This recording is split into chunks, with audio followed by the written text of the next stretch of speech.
Last video में हमने resources की डेफिनेशन और रिसोर्सेज के क्लासिफिकेशंस को समझा। अब लोग रिसोर्सेज को इतना अनसर्ट तरीके से यूज कर रहे हैं जैसे उनका बाप मंत्री हो। तो इसी सब को देखते हुए बहुत मेजर प्रॉब्लम्स आ रही हैं। रिसोर्सेज को ह्यूमंस ने इनडिस्क्रिमिनेटली यूज कर रखा है और इसी चीज की वजह से मेजर प्रॉब्लम्स आ रही हैं। तो जो सबसे पहली मेजर प्रॉब्लम है वो है कि depletion of resources for satisfying the greed of few individuals. इस पॉइंट का मतलब है कि सिर्फ कुछ लोगों की ग्रीड यानी लालच को सेटिस्फाई करने के लिए रिसोर्सेज उन्हें मिल रहे हैं, जबकि उन्हें उन रिसोर्सेज की जरूरत भी नहीं है। तो इस वजह से रिसोर्सेज डिप्लीट हो रहे हैं यानी कि खत्म हो रहे हैं और गरीब लोगों को मिल नहीं पा रहे हैं। अब इसे तुम एक एग्जांपल से समझ सकते हो, जैसे कि कोई अमीर आदमी है तो उसने 2-3 कार ले रखी है, लेकिन उसे इतनी कार्स की जरूरत भी नहीं है और किसी मिडिल क्लास फैमिली पे कार तक नहीं है। तो इसलिए कुछ लोगों की वजह से रिसोर्सेज खत्म हो रहे हैं और गरीब लोगों तक पहुंच नहीं पा रहे। अब जो सेकंड मेजर प्रॉब्लम आ रही है वो ये है कि accumulation of resources in few hands which in turn divided the society into two segments, that is have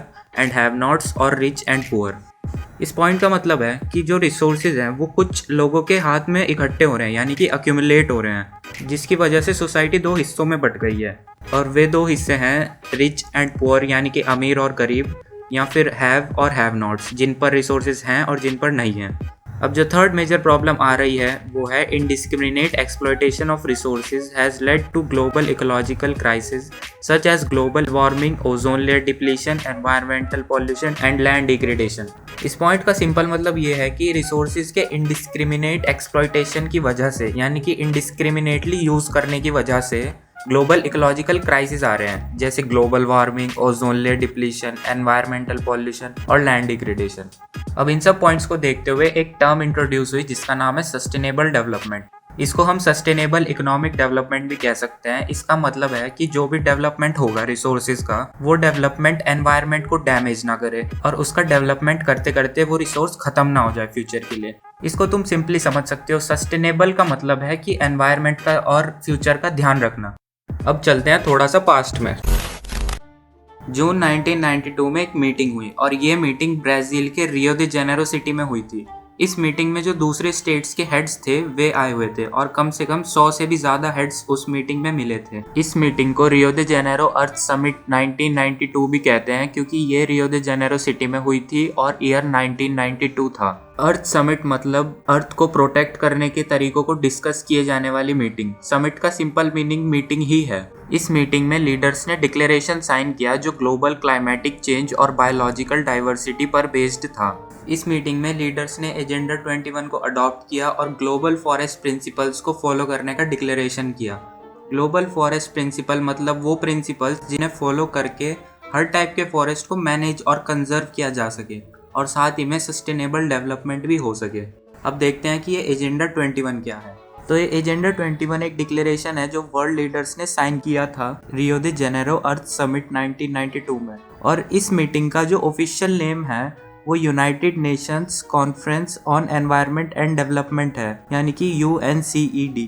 ये एजेंडा एनवायरमेंटल डैमेज, पॉवर्टी यानी कि गरीबी और डिजीजेस का फैलना ये सब बंद हो, इसी की वजह से ये एजेंडा बना था। और ये सब तभी हो सकता है जब पूरा ग्लोब कोऑपरेट करे। इस एजेंडा का जो मेन ऑब्जेक्टिव था वो ये था कि जो भी लोकल गवर्नमेंट होती है किसी स्टेट की या फिर किसी कंट्री की, वो अपना एक लोकल एजेंडा 21 बनाए, क्योंकि हर एरिया अलग होता है और ये अलग हो सकता है पॉपुलेशन के हिसाब से, जोग्राफिकल कंडीशंस के हिसाब से और बहुत सारी चीज़ें और मैटर करती हैं जिससे एरिया अलग होता है। तो यही एजेंडा 21 था। अब हम समझेंगे कि इंडिया में रिसोर्स प्लानिंग कैसे होती है, लेकिन उससे पहले हम समझेंगे कि रिसोर्स प्लानिंग की ज़रूरत ही क्या है। रिसोर्स प्लानिंग इसलिए ज़रूरी है ताकि कोई रिसोर्स ख़त्म ना हो जाए और हर एक इंसान के लिए अवेलेबल हो और साथ ही साथ सस्टेनेबल डेवलपमेंट भी चलता रहे। क्योंकि अगर हमें रिसोर्सेज की क्वांटिटी ही नहीं पता चलेगी और उनकी क्वालिटी भी नहीं पता चलेगी तो भाई जाहिर है हम उन्हें यूज़ ही कैसे कर पाएंगे। तो इसलिए रिसोर्स प्लानिंग ज़रूरी है। अब समझते हैं कि इंडिया में रिसोर्स प्लानिंग कैसे होती है। तो इंडिया में रिसोर्स प्लानिंग 3 स्टेप्स में होती है, जिसमें से सबसे पहला स्टेप आता है identification and inventory of resources across the regions of the country.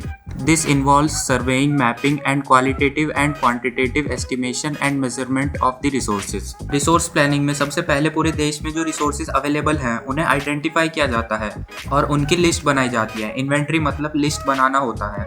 Resources को सर्वे किया जाता है, उनकी मैपिंग होती है और रिसोर्सेज की क्वालिटी और क्वांटिटी एस्टिमेट करी जाती है और लास्ट में उन्हें मेजर किया जाता है, मतलब ओवरऑल पूरा नाप तोल होता है रिसोर्सेज का। अब जो सेकंड स्टेप आता है इसमें वो है evolving a planning structure endowed with appropriate technology, skill and institutional setup for implementing resource development plans.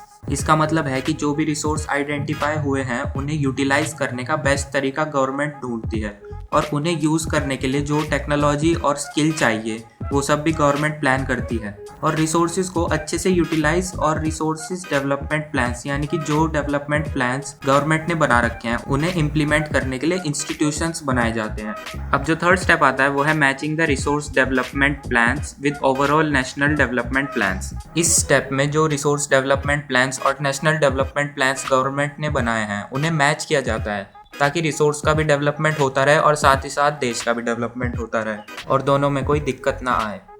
Book में एक टॉपिक है कंजर्वेशन ऑफ रिसोर्सेज, जिसमें बताया है कि रिसोर्सेज को इरेशनली कंज्यूम या फिर ओवर यूटिलाइजेशन मतलब हद से ज़्यादा यूज़ करने की वजह से सोशियो इकोनॉमिक और एनवायरमेंटल प्रॉब्लम्स आ सकती हैं। और रिसोर्स कंजर्वेशन के बारे में पास्ट में लीडर्स ने भी बहुत सोचा है। जैसे गांधी जी ने कहा था, there is enough for everybody's need and not for anybody's greed, यानी कि हमारे पास रिसोर्सेज सबकी नीड के लिए तो हैं लेकिन किसी के ग्रीड यानी कि किसी के लालच के लिए नहीं है। अब दोबारा चलते हैं पास्ट में।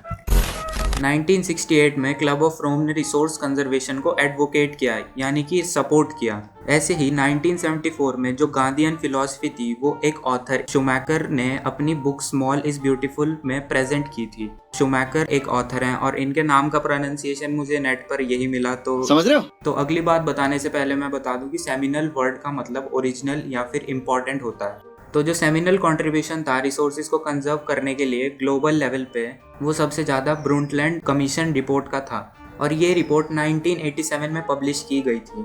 इस रिपोर्ट ने ही सस्टेनेबल डेवलपमेंट का कंसेप्ट इंट्रोड्यूस करवाया और यही कंसेप्ट बाद में आवर कॉमन फ्यूचर बुक में पब्लिश किया गया। और जो बाकी का कंट्रीब्यूशन था वो रियो द जेनेरो अर्थ समिट 1992 ने कर दिया था।